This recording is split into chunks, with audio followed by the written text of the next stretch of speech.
Zapier tutorial. Hello everyone, welcome back to another video. In this video, I'm going to be showing you on how you can use Zapier for yourself in the easiest and most simplest way possible. So Zapier is basically one of the most used and one of the best automation softwares out there, okay?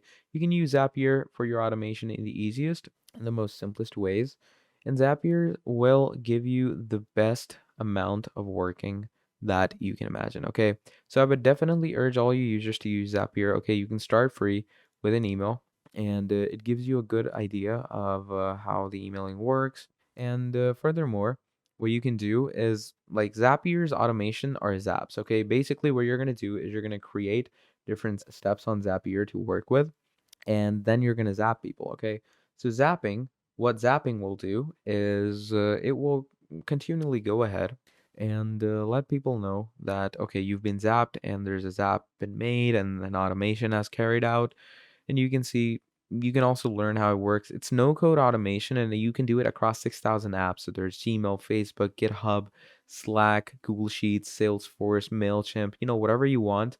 You can do it across all of these. And the best part about Zapier is that it's totally free. Obviously, there's bigger plans that you can use, but there's the free plan and you can do that for life. So that's the basic concept of Zapier. And that's pretty much about it. Thank you for watching and I'll see all of you next time. Goodbye.